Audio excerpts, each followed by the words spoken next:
अब defence exam crack करना हुआ और भी आसान। त्रिशूल डिफेंस एकेडमी लेकर आए हैं बिल्कुल ही एडवांस लर्निंग ऐप। तो आज ही ज्वाइन करें और स्टार्ट करें अपनी ऑनलाइन क्लासेस। जय हिंद एवरीवन। तो चलिए हमारी क्लास शुरू हो चुकी है। सभी लोग क्लास के साथ जुड़ते चलो ताकि हम आज का टॉपिक उसको शुरू कर सकें, है ना। तो चलिए, तो जैसा कि आप लोगों को पता है आज का जो हमारा टॉपिक है, आज के टॉपिक में हमें क्या पढ़ना है, एस्टैब्लिशमेंट ऑफ कांग्रेस, है ना। यानी कि हमारे देश में अंग्रेज भी आ गए। अंग्रेजों ने हमारे देश में अभी कहाँ, बंगाल में कब्जा कर लिया, और कहाँ कर लिया, मैसूर में पूरा पूरा कर लिया, मराठाओं को भी कर लिया, पंजाब का जो सिख रीजन था वहां पे भी कर लिया, सिंध रीजन जो था वहां पे भी डायरेक्टली कंट्रोल था उनका। अब जब इतने सारे एरिया में कंट्रोल कर लिया है, उसके बाद हमने देखा कंट्रोल किया तो बहुत ज्यादा क्या कर रहे थे, अत्याचार कर रहे थे, शोषण कर रहे थे। अत्याचार कर रहे थे तो लोग बहुत ज्यादा परेशान थे, तो लोगों ने विद्रोह किया। तो एक बड़ा विद्रोह भी हो गया। कौन सा हुआ, 1857। इसके अलावा भी कई छोटे छोटे विद्रोह हुए, जैसे कि फराइजी मूवमेंट हुआ था, जैसे कि संथाल विद्रोह हुआ था, जैसे कि कई सारे आपके विद्रोह जो आपके हुए, कृषक विद्रोह, वो हम पढ़ चुके हैं। ठीक है, अब हम देखेंगे ये जो विद्रोह थे ये अलग अलग क्षेत्र पे, अलग अलग क्षेत्र से लोगों के अलग अलग कारण थे, उन कारणों से उन्होंने क्या किया, विद्रोह किया। अब हम देखेंगे कि पूरा देश एक होगा, है ना, कि अब एक होगा। और किस चीज के लिए एक होगा, कि भैया इस तरह से काम नहीं चलेगा कि हिंदुस्तान, ये आपके गुजरात में अलग विद्रोह हो रहा है, फिर इधर असम में विद्रोह हो रहा है, फिर बंगाल के किसी एक जिले में विद्रोह हो रहा है। ऐसे तो अंग्रेज जहां विद्रोह हो रहा है, जैसे मच्छर ने एक जगह काटा, हमने मार दिया, मच्छर मर गया, है ना, फिर पैर में काटा, हमने मार दिया, मच्छर मर गया। बोले ऐसे काम नहीं चलेगा। मच्छर यहाँ पे भारतीयों को ही मच्छर के उसमें देखा जा रहा है कि इस तरह से वो अटैक कर रहे थे। तो अब भारतीयों ने कहा अब हमें एक संगठन बनाना होगा, यानी कि हम सबको मिलके एक पॉलिटिकल, एक राजनीतिक संगठन बनाना होगा कि देश के किसी भी कोने में कोई भी समस्या हो, हम उस समस्या का एक मतलब हम एक तरह से और वो जो संगठन होगा जो हम बनाएंगे, वो संगठन संपूर्ण भारत का एक आवाज होगी, संपूर्ण भारत की एक आवाज होगी जो कि अंग्रेजों के कानों में पहुंचेगी, है ना। अभी तक क्या था, वहां से वो प्रॉब्लम, वहां से वो प्रॉब्लम, अच्छा उनको मार के बिठा दो तो वो प्रॉब्लम खत्म। ठीक है, तो अब है कोई भी प्रॉब्लम होगी उसको हम एकजुट होकर एक सुर से उसको क्या करेंगे, उसको अंग्रेजों को बताएंगे। ऐसी ही जरूरत पड़ी तो हमारा किस चीज का फॉर्मेशन होता है, फाउंडेशन होता है Indian National Congress, INC, Indian National Congress theory and session. इसके सेशंस पढ़ने हैं, यानी कि अब कहेंगे मैम ये इंडियन नेशनल कांग्रेस आज वाली कांग्रेस है क्या, तो हाँ ये आज वाली कांग्रेस है। जय हिंद अनुराग, नेहा, जय हिंद बेटा, सबको जय हिंद, सबको गुड इवनिंग। चलिए, तो फिर हमने देखा, तो आप कहेंगे मैम ये आज वाली कांग्रेस है, तो हाँ ये इस कांग्रेस का गठन हुआ था, कब हुआ था, 1885 में भी हम देखेंगे कि कब इसका गठन हुआ था।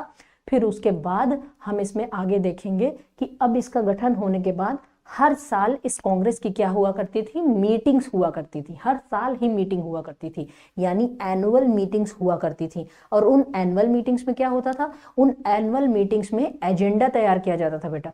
एजेंडा किस चीज का तैयार किया जाता था, एजेंडा तैयार किया जाता था कि मतलब पूरे देश में क्या क्या समस्या है बताओ। जैसे आज आप देख रहे होंगे अभी जैसे चुनाव होने वाले हैं ना, लोकसभा के चुनाव होने वाले हैं, तो कुछ दिन पहले, अभी 2-4 दिन पहले ही हुई थी, बीजेपी की बैठक हुई थी, बीजेपी की पार्टी की बैठक हुई थी, है ना। ये मत समझ लेना कि कैबिनेट की बैठक हुई थी तो प्रधानमंत्री भी तो बीजेपी के हैं। इससे पहले किसकी हुई थी, कांग्रेस की पार्टी की बैठक हुई थी। जैसे कांग्रेस कमेटी के जो अध्यक्ष होते हैं ना, तो उनकी अध्यक्षता में क्या होगी, पार्टी की बैठक होगी। एकता, अनिकेत, जय हिंद। चलिए, तो हमने देखा ये सारी जो हमारी बैठकें हुआ करती थी, तो ये हर साल ही होंगी, हर साल होंगी। ऐसा नहीं कि चुनाव, उस वक्त तो चुनाव वाला सिस्टम ही नहीं था, उस वक्त तो हम गुलाम थे। अच्छा, राजनीतिक लोग मांग उठाएंगे उससे पहले बेटा, यानी कि जो लोग राजनीतिक मांग उठा रहे हैं, इसका मतलब है कि वो लोग इतने पढ़े लिखे हैं कि उनको पता है कि ये हमारे राजनीतिक अधिकार हैं, और आप हमारे राजनीतिक अधिकारों को क्या कर रहे हो, हनन कर रहे हो, यानी ये जानकारी उनको है। तो ये जो राजनीतिक ज्ञान जो उनको है, ये ज्ञान है कि मेरे अधिकार हैं, ये ज्ञान उनको कहाँ से आया, यानी कि वो पहले से पढ़े लिखे हैं, है ना। तो ये पढ़े लिखे हैं तो उन्होंने कौन सी शिक्षा पाई है, उन्होंने वही वेस्टर्न एजुकेशन पाई है ना। अंग्रेज ही तो मॉडर्न एजुकेशन, आज की जो एजुकेशन है, ये मॉडर्न एजुकेशन हमारे देश में कौन लाया, अंग्रेज लाया ना। हमने एजुकेशन का पूरा development of education in India देखा ना, हमने देखा सबसे पहले मदरसा की स्थापना करी थी कलकत्ता में, कब, 1881 में। फिर 10 साल बाद एक संस्कृत कॉलेज बनाया, है ना। कहाँ बनाया, बनारस में बनाया, जोनाथन डंकन ने बनाया। कब बनाया, 1891 में, 1791, सॉरी 1781 में मदरसा, फिर 1791 में यानी 1791 में क्या, संस्कृत कॉलेज। फिर उसके बाद फोर्ट विलियम कॉलेज बना, वेलेजली ने बनाया। फिर उसके बाद क्या हुआ एजुकेशन के लिए, फिर उसके बाद 1813 को जो चार्टर एक्ट आया उसमें 1 लाख रुपए का प्रावधान किया गया। फिर उसके बाद क्या हुआ, मैकॉले का मिनट आया। मैकॉले ने बताया ना, भारत की शिक्षा पद्धति, आधुनिक शिक्षा पद्धति की जो नींव है वो मैकॉले ने डाली है, ठीक है। कैसर एजेंडा 21, अच्छा अनिकेत, ठीक है, तो उसकी नींव किसने डाली है, मैकॉले ने डाली है। तो यहाँ क्लियर हुआ। फिर उसके आगे हमने देखा वुड्स डिस्पैच पढ़ा, है ना, कब आया था, 1854 में आया था। फिर उसके आगे हमने पढ़ा हंटर कमीशन पढ़ा, कब आया था, 1882 में आया था, रिपन के टाइम पे। फिर उसके आगे हम गए तो उसके आगे मतलब कलकत्ता जो यूनिवर्सिटी एक्ट जो आपका आया था 1904 में आया था। फिर उसके आगे हम गए तो उसके आगे हमने कौन सा प्लान पढ़ा, उसके आगे हमने एक 1929 की हार्टोक कमेटी पढ़ी, है ना। उसके पहले 1917 में सैडलर कमीशन पढ़ा। फिर उसके बाद सबसे लास्ट में हमने पढ़ा सार्जेंट प्लान 1944। बेटा पूरा रिवीजन हो गया, सारी हेडिंग्स मैंने बता दी। अब इसके बारे में आप लोगों ने लिख रखा है कि कहाँ पे सेकेंडरी एजुकेशन पे फोकस हुआ, कहाँ पे प्राइमरी एजुकेशन पे फोकस हुआ। अब जल्दी से कमेंट सेक्शन में बताओ वो कौन सा कानून था जिसके तहत, वो कौन सा प्लान था जिसके तहत प्राइमरी एजुकेशन पे फोकस किया गया, और वो कौन सा प्लान था जिसके तहत सेकेंडरी एजुकेशन पे फोकस किया। कमेंट सेक्शन में जल्दी जल्दी आपके हाथ चलें, ठीक है। चलिए, तो उसी तरह से यानी कि शिक्षा का प्रसार हुआ था तभी लोगों के अंदर राजनीतिक चेतना आई, और शिक्षा के प्रसार के साथ साथ बेटा समाज सुधार आंदोलन भी हुए थे, सामाजिक चेतना भी आई थी। यानी समाज में किस तरह से कैसे सब कुछ होना चाहिए, कैसे व्यवस्था होनी चाहिए, ये लोगों को चेतना आई, मतलब इसका ध्यान आया। कहते हैं ना सुबह सुबह सो के, आप लोग बोलते होगे मैम हम तो सुबह सुबह सो के उठ जाते हैं, कई स्टूडेंट्स बोलते हैं मैम सुबह सुबह सो के उठ जाते हैं, भले चाहे 4 बजे उठ जाएं लेकिन दिमाग की बत्ती नहीं जलती, यानी चेतना नहीं आई होती है। वो तो 6 बजे 5-6 बजे थोड़ा सा शोरगुल चारों तरफ होने लगता है, 7-8 बजे 8 बजे तक, तब लोगों में चेतना आती। पता लगा रात में अब 11-12-1 बजे तक पढ़ो जागोगे, फिर सोचो हम 4 बजे उठ जाएं और 4 बजे एकदम फ्रेश माइंड से उठे। बेटा जब तक पूरी नींद नहीं ले रहोगे तब तक एकदम फ्रेश माइंड से चाहे 4 बजे उठो चाहे 3 बजे उठो, अगर 2 ही बजे सोए हो 4 बजे उठ रहे हो तो कैसे दिमाग में चेतना आएगी। चेतना इन द सेंस कि एकदम आप चैतन्य अवस्था में बैठ जाओगे, यानी एकदम अलर्टनेस। चेतना का मतलब होता है अलर्टनेस, ठीक है। तो ये चीज अनिकेत, प्राथमिक शिक्षा सेकेंडरी शिक्षा तो ठीक है, लेकिन प्राथमिक शिक्षा और सेकेंडरी शिक्षा किस एक्ट में इसके बारे में वर्णन किया गया था ये पूछ रहे हैं हम। वर्धा कमीशन, वेरी गुड अनुराग। वरदान कमीशन अनुराग लिख दिया, वर्धा कमीशन था, वर्धा कमीशन, वेरी गुड अनुराग, शाबाश बेटा। और सेकेंडरी एजुकेशन, हाँ चलिए खैर, तो मतलब कुल मिला के आप लोगों ने पढ़ा है, उसका बस रिवीजन मांगता है। हमने क्या कहा, हमारी पुरानी शिक्षा व्यवस्था कैसी थी, अभ्यास वाली थी। ये तो अंग्रेज लेके आए ना, मैकॉले लेके आया, कौन सी, कि नौकरी पाने के लिए शिक्षा, बस रटंत विद्या नहीं करनी, हमें अभ्यास वाली विद्या करनी है, ठीक है। चलिए, तो foundation of Indian National Congress, तो इंडियन नेशनल कांग्रेस का हम फाउंडेशन देख लेते हैं। तो कांग्रेस का गठन, तो कहते हैं ना आवश्यकता ही आविष्कार की जननी है। तो आवश्यकता किस चीज की पड़ी, एक ऐसे संगठन की आवश्यकता पड़ी जो कि संपूर्ण देश की आवाज को उठाए, किसके सामने, अंग्रेजों के सामने, क्योंकि वही कर्ता धर्ता बने हुए थे, वही माई बाप बन गए थे, तो उनके आगे अपनी आवाज रखनी पड़ेगी ना। तो ऐसे में yes, very good, okay sergeant plan, yes, चलिए ठीक है। चलिए, तो अब हम देख लेते हैं the foundation of Indian National Congress. ये इंडियन नेशनल कांग्रेस, इसका फाउंडेशन बेटा हुआ था 1885 में, है ना। इसका कब हुआ था फाउंडेशन, 1885 में। Stand as a corner stone in India's fight for independence and has played a crucial role in shaping the country's political landscape. Before its inception several socio political movement and organisation led the government work for the ground work for the formation of Indian National Congress. तो हमने क्या बताया, Indian National Congress जो हमारी बनी, अभी पहले हम इंडियन नेशनल कांग्रेस पढ़ेंगे, इसके जस्ट बाद का जो हमारा टॉपिक होगा, ये इंडियन नेशनल कांग्रेस हमारा 2 पार्ट में आएगा। एक पार्ट में हम इसके गठन के बारे में बताएंगे, सारी थ्योरी बताएंगे, ठीक है, इसमें और फिर दूसरे पार्ट में हम इसके सेशंस बताएंगे, वो ज्यादा इंपॉर्टेंट होगा। इसमें तो ऐसा नहीं कि ये चैप्टर इंपॉर्टेंट नहीं है, ये पार्ट इंपॉर्टेंट नहीं है, ये भी इंपॉर्टेंट है। इसमें हम थ्योरी जान लेंगे, किस तरह से कौन सी परिस्थितियां थी जब इसका निर्माण हुआ। जब हम परिस्थितियां जान लेंगे बेटा, तब हम उसके काम भी जान लेंगे। अगर मैं आपसे पूछूं कि हर चीज का एक उद्देश्य होता है, हर चीज का एक ऑब्जेक्टिव होता है, कोई भी चीज का गठन होता है, आप लोग यहाँ पढ़ रहे हो तो आपका उद्देश्य क्या है, आपको अपना एग्जाम क्लियर करना है ना, आप उसके चीज के लिए पढ़ रहे हो, आपको अपना ऑफिसर बनना है, आपका एक सपना है, उस चीज के लिए आप पढ़ रहे हो। तो उसी तरह हर चीज का एक ऑब्जेक्टिव होता है, ठीक है। तो उसी तरह इंडियन नेशनल कांग्रेस का ऑब्जेक्टिव क्या था, सबसे पहले तो ऑब्जेक्टिव क्लियर होना चाहिए। ऑब्जेक्टिव था कि संपूर्ण देश का एक ऐसा संगठन बनाना जो कि पूरे देश की आवाज को एक साथ उठाए, ठीक है, चलिए एक जगह से उठाए। तो लेट द, इसके पहले ऐसा नहीं है यही पहला संगठन बना, इसके पहले भी कई सारे संगठन बने थे, है ना। कई बार ऐसा होता है आप लोग कोई चीज बनाने जाते हो तो पहले थोड़ा सा टेढ़ा मेढ़ा बनता है, कुछ थोड़ा गड़बड़ रह जाती, बाद में जो चीज बनाते हो एकदम परफेक्ट बन के तैयार होता है 2 4 5 अटेम्प्ट बाद, है ना।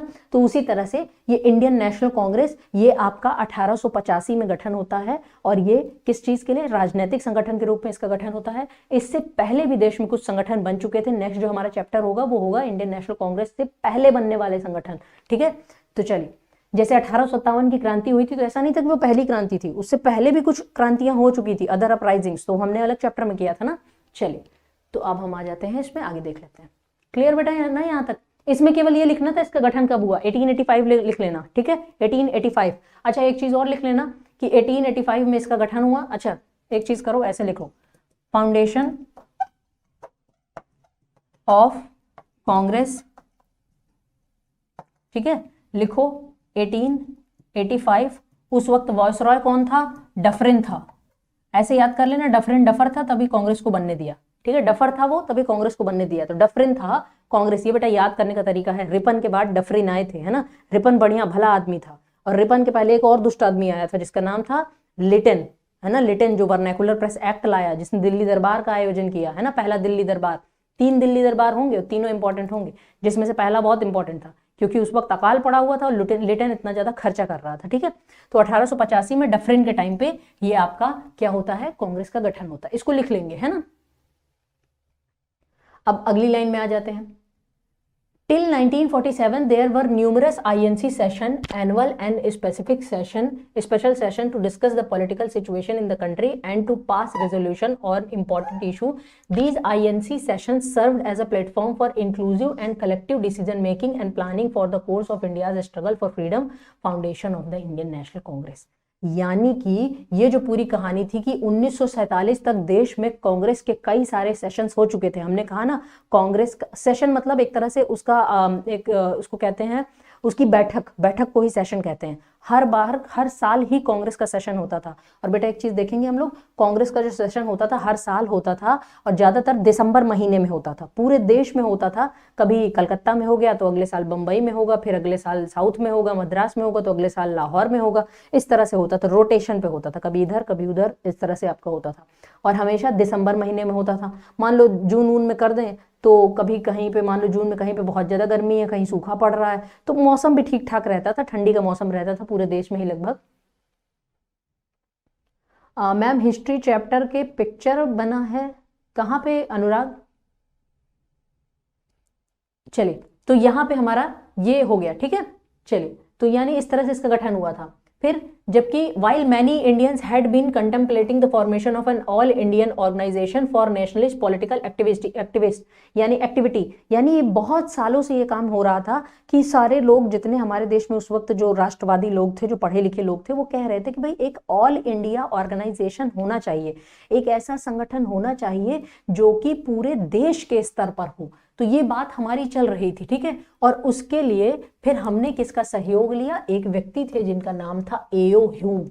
तो एक अंग्रेज की वजह से इस संगठन का निर्माण हुआ था, यानी कांग्रेस की स्थापना जो हुई थी, स्थापनाकर्ता में it was A O Hume, a retired English civil servant who played a crucial role in giving the idea of concrete and definitive form, है ना। तो यानी कि किसके सहयोग से कांग्रेस का निर्माण हुआ बेटा? एओ ह्यूम।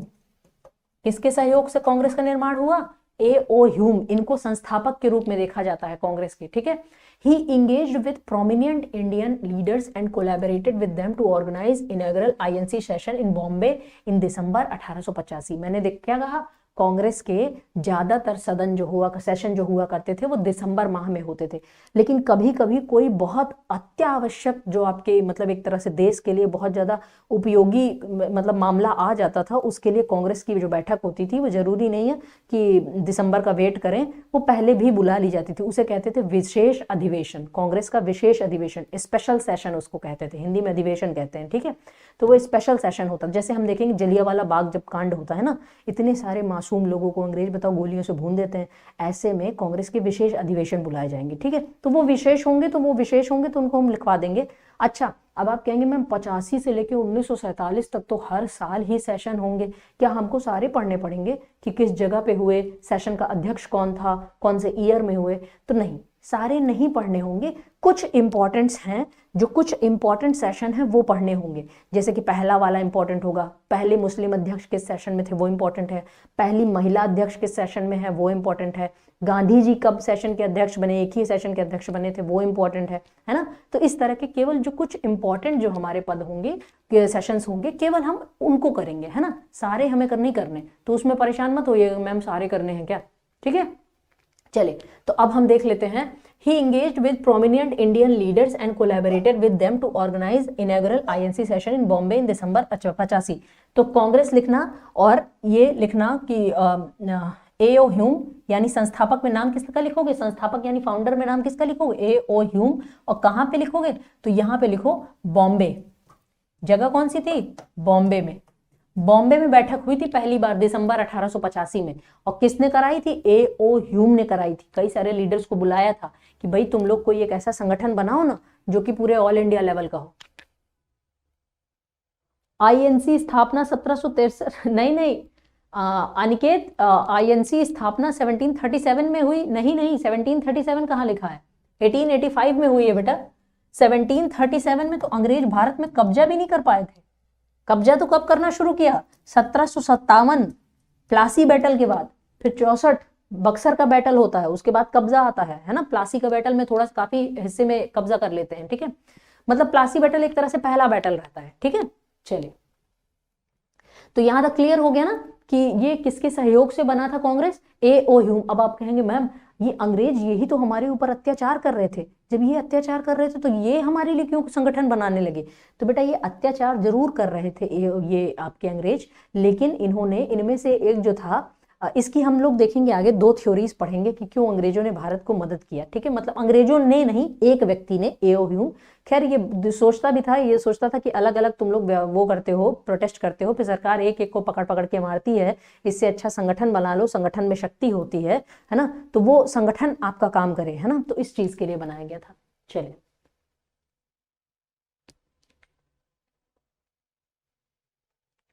ठीक है, यहां पे हो गया। अगला लिख लेते हैं, Hume's primary intention is establishing and promoting this association was likely to provide a safety valve for the mounting discontent among educated Indians. अब यहाँ पे ह्यूम का हमें उद्देश्य समझ में आ गया। ह्यूम क्यों मदद करने लगा हमारी, वो भी तो अंग्रेज था, वही उसी के भाई बंधु तो हमारे ऊपर क्या कर रहे हैं, अत्याचार कर रहे हैं, तो ये हमारी क्यों मदद करने लगा।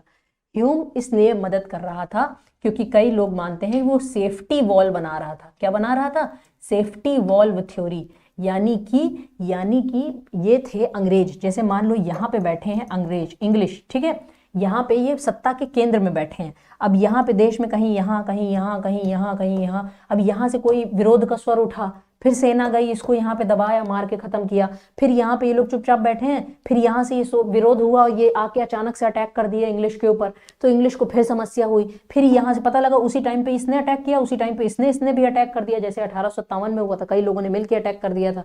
तो ऐसे में अंग्रेजों को बहुत समस्या होती थी एक एक को। अब जैसे मान लो आप अकेले बैठे हो, आप पावरफुल हो, छोटे छोटे बच्चे बैठे हैं ना, अब छोटे छोटे, अब ऐसा करना मत, केवल एक एग्जांपल दे रहे हैं, छोटे छोटे बच्चे बैठे हैं, एक आपको इधर से मार रहा है, एक इधर से मार रहा है, भले आप पावरफुल हो, एक थप्पड़ मार दो तो सारे एक साथ गिर जाए, लेकिन फिर भी अब एक साथ है वो सारे बच्चे, अगर एक साथ तुमको 10-12 बच्चे हैं, एक साथ पट पट पट मारे तो ज्यादा हो जाएगा ना, तो हमको लगेगा, तो आप कहोगे ऐसा करो, एक साथ आओ, एक साथ मतलब अलग अलग मत आओ, एक साथ आओ, तब जाके आके मुझसे निपटो, है ना। तो वही अंग्रेजों ने किया। A.O. ह्यूम ने ये कौन सी थ्योरी थी, सेफ्टी वॉल्व थ्योरी। जैसे कि कोई भी चीज पे इलेक्ट्रिक का इंस्ट्रूमेंट होता है उसमें वॉल्व लगाया जाता है ना, तो उसी तरह से ये क्या था कि एक अंग्रेजों का एक सेफ्टी वॉल्व था कांग्रेस की, यानी कि ये जो लोग ये पकड़ पकड़ के जो अंग्रेजों को अलग अलग पीट रहे थे, इन्होंने कहा एक बॉडी बनाओ INC, तुम्हारी समस्या तो INC को बताओ, तुम्हारी समस्या तो INC को बताओ, तुम्हारी समस्या तो INC को बताओ, किसकी भी समस्या तो INC को बताओ, फिर INC हमको बताएगा।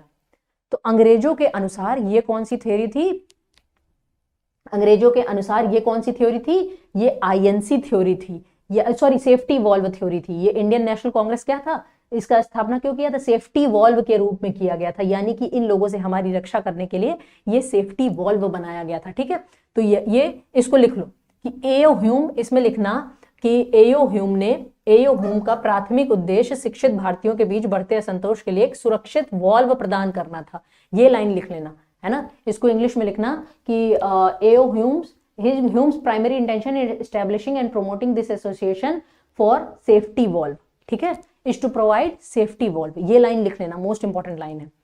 आशीष, जय हिंद। चलिए, ठीक है, यहां तक आपने कर लिया। चलिए, अब हम इसमें आगे बढ़ जाएं। ये आपने लिख लिया होगा। अब आगे देख लेते हैं। अब आगे देखते हैं, initially it was decided to hold a conference in the name of Indian National Union. शुरुआत में बेटा क्या हुआ कि इंडियन नेशनल यूनियन यानी INU के नाम से एक संगठन बनाया जाएगा। अब जैसे मान लो बच्चा पैदा होता है तो पहले माँ बाप कहते हैं नहीं इसका नाम ये रखेंगे, फिर ये रखेंगे, फिर 2-3 नाम सोचने के बाद वो तीसरा चौथा नाम जो भी आपका होता है वो रखा जाता है। उसी तरह से ये हुआ कि अब अंग्रेज वगैरह वो अंग्रेज मतलब एओ ह्यूम ने सबको बुलाया, सारे लीडर्स आके बैठे, सबको लग रहा था कि हाँ एक बॉडी होनी चाहिए, है ना। तो ये उस तरह से कौन सी बॉडी बनाई गई? इंडियन नेशनल यूनियन, यानी इंडियन नेशनल यूनियन। शुरुआत में क्या बात हुई? Indian National union. और कहाँ पे बात हो रही थी? पुणे में। अब आप कहेंगे मैम पूना कहाँ से आ गया? पुणे मतलब पूना कहाँ से आ गया?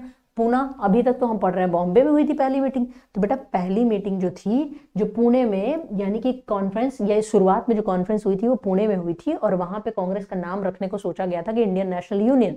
लेकिन बाद में जब ये हुआ कि अब इंडियन नेशनल यूनियन की स्थापना की, जब पहले केवल मीटिंग हुई थी कि भाई कोई एक बॉडी बनानी है कि नहीं बनानी, मतलब एक कोई संस्थान बनाना है कि नहीं, लेकिन पुणे में फिर नेक्स्ट मीटिंग होती, उससे पहले वहां पे आ गया था प्लेग उस टाइम पे, है ना, बीमारी फैली हुई थी। तो ऐसे में वहां पे मीटिंग ना करा के बॉम्बे में कराई गई। पुणे से पास में ही बॉम्बे पड़ता है, तो बॉम्बे में मीटिंग कराई गई और कांग्रेस की स्थापना बॉम्बे में ही हुई। ठीक है, तो ये शुरुआत में इंडियन नेशनल यूनियन, मान लो आपके एग्जाम में ये पूछ ले कि इंडियन नेशनल कांग्रेस का शुरुआत में नाम क्या रखा जा रहा था, तो इंडियन नेशनल यूनियन। ठीक है, but the venue was shifted to Bombay due to the cholera. हाँ, ये कॉलरा फैला हुआ था, शायद मैंने प्लेग बोल दिया।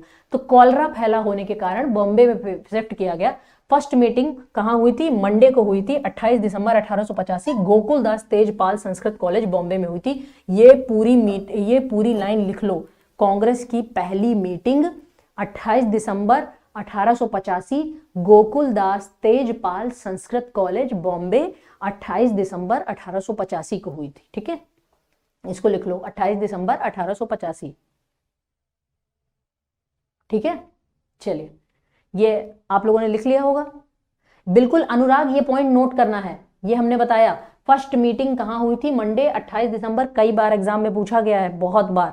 इसको लिख लो 28 दिसंबर 1885 गोकुलदास तेजपाल संस्कृत कॉलेज बॉम्बे में हुई। पहले ये मीटिंग होनी थी पुणे में, लेकिन पुणे में चूंकि कॉलरा फैल गया था, इस वजह से ये कहाँ होनी तय हुई? बॉम्बे में। ठीक है, चलिए अब आगे बढ़ जाते हैं। अब आगे देख लेते हैं। The aim and objective of the Congress. अब इसका उद्देश्य और इसकी जो मतलब एम है, इसका जो उद्देश्य है वो लिख लेते हैं। Were defined very clearly by the first president of INC। तो ये भी बहुत बार पूछा गया, कांग्रेस के पहले अधिवेशन के अध्यक्ष कौन थे? WC बनर्जी, बंगाली व्यक्ति थे, है ना, Umesh Chandra Banerjee. He described the objective as, है ना। तो सबसे पहले लिखना the first president of INC WC Banerjee. पहली लाइन में क्या लिखोगे कि यानी कि कांग्रेस के प्रथम अधिवेशन के अध्यक्ष कौन थे? WC बनर्जी। प्रथम अधिवेशन लिख लिया 28 दिसंबर सोमवार और 1885 कहाँ पे? गोकुलदास तेजपाल संस्कृत कॉलेज बॉम्बे में। अध्यक्ष कौन थे? WC बनर्जी। ठीक है, अब WC ही बनर्जी ही क्या करेंगे? अब वो उद्देश्य बताएंगे किस चीज के लिए, है ना, किस चीज के लिए हम ये बॉडी बना रहे हैं। तो promotion of personal intimacy and friendship amongst the countryman. देशवासियों के बीच व्यक्तिगत घनिष्ठता एवं मित्रता को बढ़ावा देना और जाति, पंथ और प्रांतों से संबंधित सभी संभावित पूर्वाग्रहों को उन्मूलन, यानी जाति, प्रथा, प्रांत जो सब बटे हुए हैं ना, जाति के नाम पे बटे हैं, धर्म के नाम पे बटे हैं, प्रथाओं के नाम पे बटे हैं, अलग अलग क्षेत्र के नाम पे बटे हैं, इनको एक करना। ये जो बटे हैं, जो बंटवारा है, इस बंटवारे को खत्म करना। ठीक है, चलिए और क्या उद्देश्य था वो भी लिख लेते हैं, देख लेते हैं।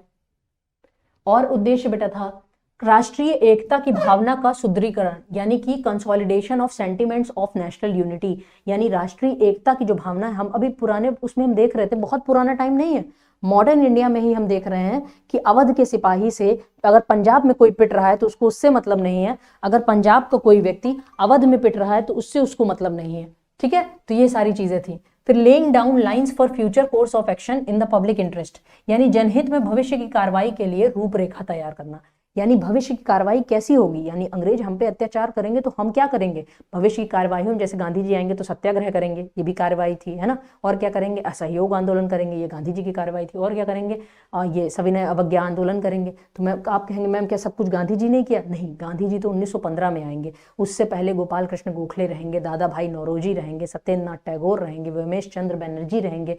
ये लोग क्या करेंगे, कांग्रेस का पूरा एक तरह से खाका बनाएंगे, ठीक है। तो ये कारण था जिस वजह से क्या हुआ, कांग्रेस की स्थापना हुई। यहां तक क्लियर रहा। चले अब हम देख लेते हैं पार्टिसिपेशन, यानी कि किसने किसने इसमें पार्टिसिपेट किया, यानी किस वर्ग से लोग आए थे, क्या सारे पढ़े लिखे राजनीतिक वर्ग के लोग ही थे या किसी और समाज से भी लोग आए थे। तो यस, क्योंकि उस वक्त तो भाई समाजों में बटा हुआ था देश, आज भी कोई ज्यादा फर्क नहीं है, आज भी देश एक तरह से अलग अलग समाज, अलग अलग जाति, अलग अलग धर्म, आज भी सोचो आज की तारीख में भी चुनावों में जाति धर्म देखकर वोट दिए जाते हैं, ठीक है। तो the dominance of lawyers within Congress is a commonly made argument. Notably absent were members of the old aristocracy such as Raja, Maharaja, prominent Jamidar and wealthy merchant as they perceived a threat from the emerging liberal and nationalist ideas. Congress के भीतर वकीलों का प्रभुत्व एक आम तर्क है। एक तो उस जमाने में, जैसे एक टाइम पे हमारा देश जब आजाद हो गया 1970-80, अब 90 के दशक, इवन अभी के भी टाइम पे अगर देखा जाए तो आज से 4-5-6 साल पहले ये इंजीनियरिंग का बहुत ज्यादा क्रेज था, है ना। जिसको नहीं 12th के बाद क्या करना है, या तो नीट देना है या तो IIT देना है ना, 2 एग्जाम्स देने, तो ये वाला क्रेज बहुत ज्यादा था, है ना। अब तो जैसा हो गया है कि नीट देना है कि या फिर इसको देना, अब तो हो गया सिविल सर्विसेज के लिए जाना है, कुछ अब हो गया है डिफेंस सर्विसेज के लिए जाना है। पहले इंजीनियरिंग को लेके बहुत क्रेज था। उसी तरह से उस जमाने में, अब उस जमाने में तो इंजीनियरिंग थी नहीं, उस जमाने में तो मेडिकल सर्विस थी नहीं, उस जमाने में तो डिफेंस सर्विस थी नहीं। एक ही चीज होती थी कि वकील बन जाओ, वकालत कर लो, वकील बन जाओ, मामले खूब होते हैं, खूब सारे केसेस हो रहे हैं तो किसी न किसी का केस ले लो, वकील बन जाओ, अपना करो। तो उस जमाने का ये एक मतलब कि ये था। तो कांग्रेस में ज्यादातर जो लोग थे वो वकील थे, है ना। गांधी जी भी वकालत किए हुए थे, गोपाल कृष्ण गोखले भी वकालत किए हुए थे, दादा भाई नौरोजी, मतलब जितने आप देखोगे सभी ने वकालत कर रखी थी, ठीक है। तो कांग्रेस के भीतर वकीलों का प्रभुत्व एक आम तर्क है। उल्लेखनीय रूप से अनुपस्थित राजा, यानी कि कौन कौन इसमें नहीं था, इसमें कौन कौन नहीं था कांग्रेस में। एक तो कांग्रेस में जो पुरानी एरिस्टोक्रेसी थी, यानी जो संभ्रांत लोग थे, बहुत ज्यादा अमीर वर्ग था। एरिस्टोक्रेसी में जमींदार आ जाएंगे और एरिस्टोक्रेसी में राजा महाराजा आ जाएंगे, बहुत ज्यादा वेल्दी मर्चेंट्स आएंगे, वो लोग कांग्रेस में पार्टिसिपेट नहीं करेंगे। क्यों, आप कहेंगे मैम इन लोगों ने क्यों नहीं पार्टिसिपेट किया। बिल्कुल अनुराग, हम नोटेड पॉइंट्स बता देंगे। तो आप कहेंगे मैम इन लोगों ने क्यों पार्टिसिपेट नहीं किया, क्योंकि इन लोगों को तो अंग्रेजों के होने में ही फायदा था। बिकॉज अंग्रेज ही तो जमींदारी व्यवस्था एक तरह से ले आए, परमानेंट सेटलमेंट। याद करो, भूमि रेवेन्यू, भू राजस्व की पहली व्यवस्था कॉर्नवालिस लेके आया। कौन सा, परमानेंट सेटलमेंट, यानी स्थायी बंदोबस्त। और स्थायी बंदोबस्त में उसने क्या कहा कि जो किसान काम कर रहे थे, अब वो जमीन किसकी हो गई, जमींदार की हो गई। किसान केवल क्या रह गया, एक तरह का नौकर रह गया। तो जमींदार को तो ज्यादा पावर मिल गई ना, है ना। और फिर आप कहेंगे मैम प्रिंसेस, यानी कि जो राजकुमार थे, जो राजा महाराजा थे, उनको अंग्रेजों के रहने से क्या फायदा था। अंग्रेजों के रहने से पहले कोई बड़ी शक्ति नहीं थी, तो आपस में सब हमेशा लड़ते रहते थे। कभी वो पावरफुल हुआ, कभी वो पावरफुल हुआ, तो हमेशा लड़ाइयां होती रहती। अंग्रेजों ने आके सबसे तो सहायक संधि कर ली, यानी कि सबकी सेना भंग करवा दी, अपनी ही सेना हर जगह रख दी। अब मराठा वाला अगर राजस्थान वाले से लड़ने को कहेगा तो वहां भी अंग्रेज की सेना, यहां भी अंग्रेज की सेना, एक तरह से लड़ाई फ्रीज हो गई, यानी शांति का माहौल आ गया, ठीक है। अनिकेत 30 में था क्या, चलिए क्लियर, यहां तक हमको क्लियर हो गया किस तरह से चीजें आई। तो जमींदार एंड वेल्दी मर्चेंट्स, तो वेल्दी मर्चेंट्स भी क्यों नहीं थे, क्योंकि अंग्रेजों के रहने में उनको फायदा था, ठीक है। अंग्रेजों के रहने में उनका व्यापार फायदा था, वहां से बनी मशीन की चीजें यहाँ पे आके बेचते थे, यहाँ का जो सामान होता था कच्चा माल वहां पे पहुंचाते थे, तो इनको इसमें फायदा था, ठीक है। तो इन लोगों ने कांग्रेस के पार्टिसिपेशन में भाग नहीं लिया। इसी तरह कांग्रेस ने किसानों या कारीगरों के एक महत्वपूर्ण अनुयायियों को आकर्षित नहीं किया। अब उस वक्त किसान कहाँ जाते कि एक ऑल इंडिया बॉडी बना दे, बेचारे तो बहुत गरीब थे, एकदम लोअर। यानी कि कांग्रेस की स्थापना में एकदम अमीर तबका, जो टॉप सोसाइटी का तबका था, और वो टॉप जो सोसाइटी का तबका था वो राजा महाराजा जमींदार, उनने पार्टिसिपेट नहीं किया। और एक जो एकदम निचला तबका, जो एकदम कृषक वर्ग, कारीगर, जो काम करने वाला है, उसको भी नहीं पता था कि क्या बन रहा है, उसको तो पता ही नहीं था कि क्या हो रहा है क्या नहीं हो रहा है, ठीक है। यानी मध्यम वर्ग बीच में था, मध्यम वर्ग बीच में था, जिसने इसको क्या किया, फॉर्मेशन किया और सारी चीजें की। क्लियर यहां तक? चलिए अब हम आ जाते हैं अगली स्लाइड पे, theories related to foundation of Indian National Congress. अब हम आ जाते हैं, ये हेडिंग डाल लेना, ये हेडिंग लिख लेना कि इंडियन नेशनल कांग्रेस के फाउंडेशन से रिलेटेड कुछ थ्योरीज थी, यानी कि इसकी स्थापना को लेकर कुछ लोगों ने अपनी अपनी थ्योरी दी। थ्योरी का मतलब अपना अपना विचार दिया, है ना। तो ये अपनी अपनी जो थ्योरी दी, तो इसमें लिखते हैं आईएनसी जो बना, holds a crucial place in India's history. पहली बात तो ये भारत के इतिहास में एक बहुत इंपॉर्टेंट जो प्लेस होल्ड करता है, ये तो हमको पता है। And as a result, contemporary opinions and subsequent historians have often pondered the factor that this led to establishment. Even 100 years after its inception, this matter remains subject of ongoing discussion. अब ongoing discussion यानी कांग्रेस की स्थापना क्यों हुई, इसका reason क्या था, आज भी इसमें विवाद होता है। अब आप कहेंगे मैम सिंपल सी बात है, लोगों को परेशानी थी, लोगों को ऑल इंडिया ऑर्गेनाइजेशन बनाना था तो बना दिया, इसमें क्या डिस्कशन करना है। तो अब हम देखते हैं इसमें किस तरह से दो थ्योरीज आई, वो दो डिस्कशन हम देखते हैं इसमें, ठीक है। चलिए, तो सबसे पहली थ्योरी तो क्या है, सेफ्टी वॉल्व थ्योरी।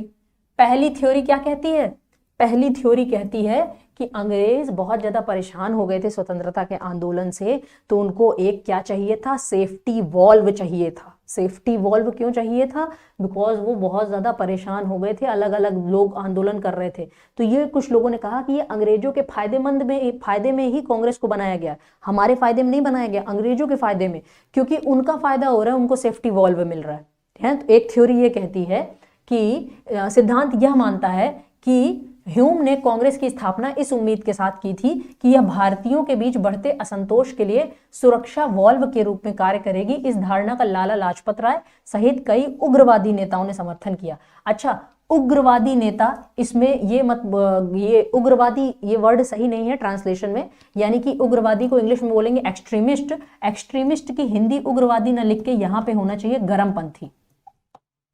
यहाँ पे क्या होना चाहिए, गरमपंथी। उग्रवादी थोड़ा सा एकदम टेररिस्ट जैसा वर्ड लग रहा है ना, तो उग्रवादी बेटा यहाँ पे नहीं होगा, यहाँ पे होगा गरमपंथी। देखो हमारे यहाँ दो तरह के नेता होंगे कांग्रेस के, एक होंगे बेटा मॉडरेट्स, एक क्या होंगे, मॉडरेट्स, और एक क्या होंगे, एक्सट्रीमिस्ट। जैसे घर में देखो दो भाई होंगे, तो एक होगा जो सीधा साधा होगा, एक होगा जो थोड़ा एकदम नहीं बात बात पे लड़ जाता होगा। तो एक जो सीधा साधा है उसको हम लोग क्या कहेंगे, मॉडरेट, वो मॉडरेट है ना। और एक जो बहुत ज्यादा मतलब एक तरह से गरमपंथी, गरम मिजाज का है, उसको हम लोग क्या कहेंगे, एक्सट्रीमिस्ट। हिंदी में इसको कहते हैं नरमपंथी। हिंदी में मॉडरेट को क्या कहेंगे, नरमपंथी। हिंदी में एक्सट्रीमिस्ट को क्या कहेंगे, गरमपंथी।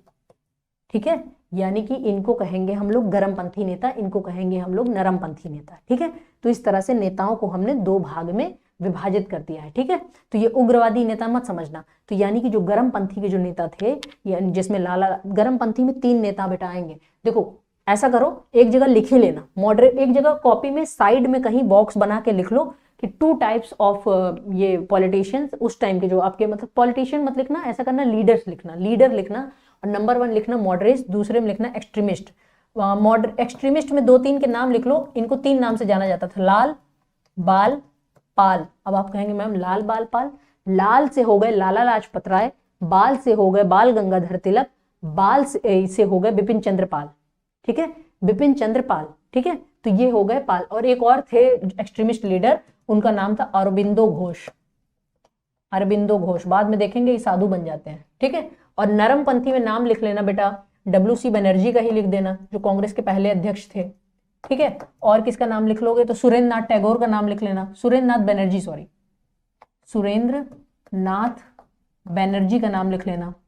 ठीक है, और किसका नाम लिखोगे, और एक फेमस नाम है दादा भाई नौरोजी, ये भी लिख लेना, दादा भाई नौरोजी। जल्दी से कमेंट, तेज तेज हाथ चलाओ, है ना, हम बोलते जा रहे हैं।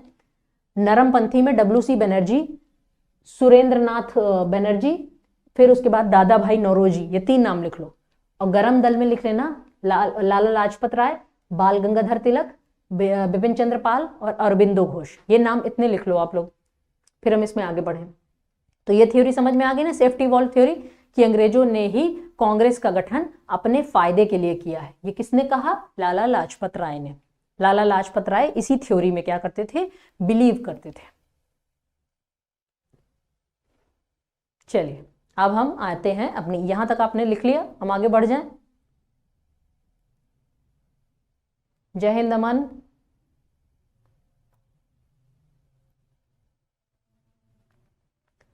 आगे बढ़ जाए बेटा इसमें।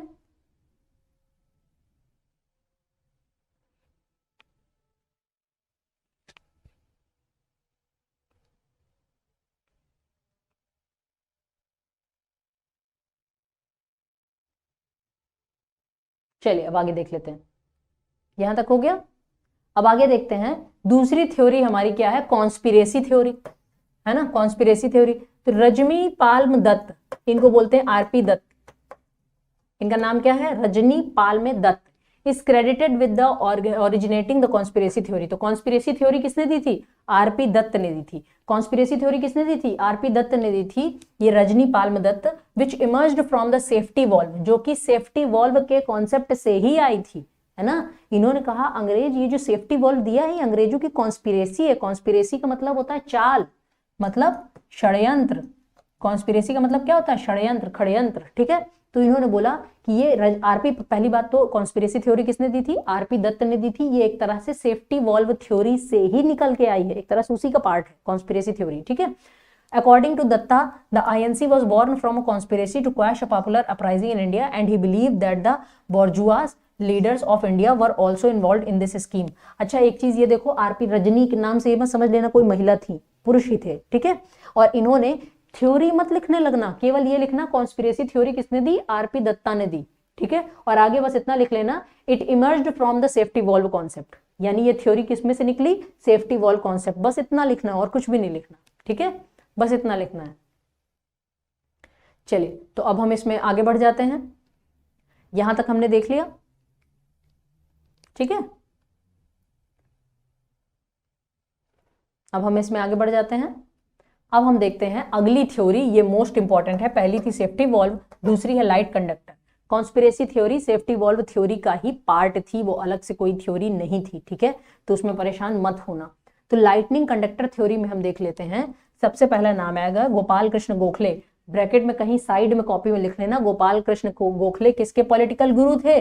गांधी जी के पॉलिटिकल गुरु थे, गांधी जी के राजनैतिक गुरु थे। कौन? गोपाल कृष्ण गोखले। गोपाल कृष्ण गोखले यही एक बॉडी बनाएंगे जिसका नाम, एक संगठन ये भी एक बनाएंगे जिसका नाम होगा सर्वेंट्स ऑफ इंडिया सोसाइटी। ये 1904 में जाके बनाएंगे, ठीक है, 1905 में। गोपाल कृष्ण गोखले, अभी इनका बस नाम याद रखो। ये भी बेटा नरमपंथी नेता थे, ये भी क्या थे? नरमपंथी। अब गांधी जी खुद नरमपंथी मॉडरेट आदमी, तो उनके गुरुजी थोड़ी ना उग्रपंथी होंगे, एक तरह से गर्मपंथी होंगे, तो ये भी नरमपंथी थे। Gopal Krishna Gokhale propose the lightning conductor theory, suggesting that the INC was an expression of politically conscious Indians' aspiration to form a national entity representing their political and economic demands. अब देखो लाला लाजपत राय कहे थे कि ये जो कांग्रेस बनाई है ना, ये अंग्रेजों ने बनाई, अपने लिए बनाई है, ये अपने को बचाने के लिए बनाई है, कोई हमारे फायदे के लिए नहीं बनाई है। तो लाला लाजपत राय क्या थे? गर्मपंथी नेता, गुस्से में बोल रहे थे, ये तो अपने फायदे के लिए बनाई गई है। अब गोपाल कृष्ण गोखले आएंगे, कहेंगे नहीं नहीं नहीं, ये अपने फायदे के लिए नहीं बनाई, इसको तुम दूसरे नजरिए से देखो। बोले दूसरा कौन सा नजरिया? तो कहे अब तुम ही दिखाओ कोई दूसरा नजरिया। तो इन्होंने क्या दिखाया? गोपाल कृष्ण गोखले ने लाइटनिंग कंडक्टर सिद्धांत का प्रस्ताव दिया, जिसमें सुझाव दिया गया कि आईएनसी राजनीतिक रूप से जागरूक भारतीय, यानी जो भारतीय राजनीतिक रूप से जागरूक हैं, उनकी राजनीतिक और आर्थिक मांगों को प्रतिनिधित्व करने के लिए, यानी कि इन्होंने कहा कि देखो लाला लाजपत राय, तुम इस नजरिए से मत देखो कि अंग्रेजों ने अपने फायदे के लिए बनाया, भले उन्होंने अपने फायदे के लिए बनाया हो, लेकिन इसको ऐसे तो देखो कि अब हमारे पास अभी तक, जब तक था, अभी तक हम लोग आंदोलन करते थे, चिल्लाते रहते थे, जब तक हमारे पास कोई एक अखिल भारतीय संगठन नहीं था, तब तक हम अलग अलग एरिया में ऐसे ही संगठन नहीं था हमारा, अलग अलग छुटपुट इधर उधर चिल्लाते रहते थे, हमारी मांग सुनो। अंग्रेज आते थे, लाठी भांज के चले जाते थे। अब हमारे पास एक ही अंग्रेज अधिकारी के ही बदौलत, एओ ह्यूम के ही एक तरह से सहयोग से हमने एक अखिल भारतीय बॉडी बना ली है। अब हमारी जो भी समस्या होंगी, हम डायरेक्ट, हमको सुना जाएगा अब, है ना। अभी इससे पहले हमारा कोई अस्तित्व नहीं था, अब हमारा अस्तित्व हो गया है। तो इसको तुम एक तरह से लाइटनिंग कंडक्टर की तरह देखो, यानी तड़ित चालक के रूप में देखो। लाइटनिंग यानी बिजली जब चमकती तो कहते हैं ना घर में अर्थिंग वायर डाल के रखो तो करंट नहीं दौड़ेगा बारिश के मौसम में। अर्थिंग नहीं रहेगी तो दिक्कत करेगा, क्योंकि वो लाइटनिंग कंडक्टर, वो जो बिजली आती है उसको नीचे पहुंचा देता है जमीन में, है ना।